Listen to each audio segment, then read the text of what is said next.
If you want to go from this to this, keep watching. Diastasis Recti was something I knew nothing about. I am a mom of 3, and with my first 2, they were very small babies, 5 pounds.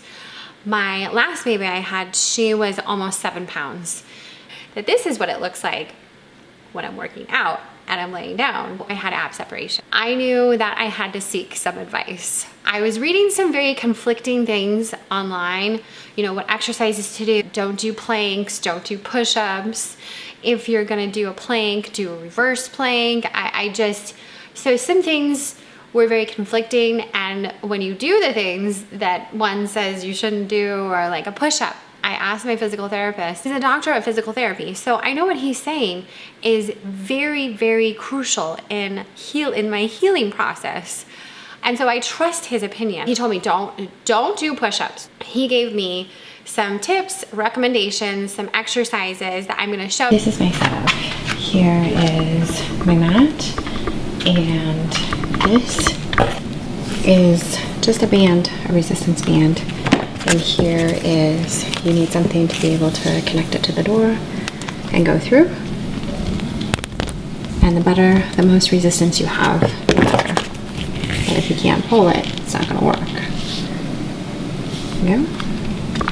Go, and I'll show you my setup.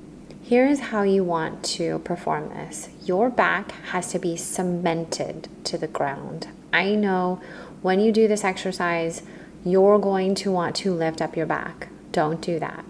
Here is a resistance band. It's looped through my connector on the door. You can buy these anywhere on Amazon. Now remember, keep your back cemented down. What you do is you pull as hard as you possibly can. You will feel this in your arms. A few things you need to remember is 1, keep your back down. 2, make sure you pick a resistance band that is relatively intense, hard. You want this to be hard. You want to feel your core connecting and strengthening. This is my #1 exercise that has helped my core. From a 3-finger separation to a hardly 1-finger separation. This was my every morning routine. I would do very deep breaths, contracting my core. After I did that, I took a tip from my physical therapist. He said, if you have any type of band, a workout band, a pregnancy band, put it around your waist. Do not make it as tight as possible, which was my misconception. I did this as tight as possible. He said, put it around your waist and contract your core so your core isn't touching the band. Make it loose. Make your core work for it. Throughout the day, contract your core. Make sure it's not touching the band. And at the end of the day, trust me, you will feel the burn in your core that it's working. Another tip is getting some good adequate protein in and hydrate.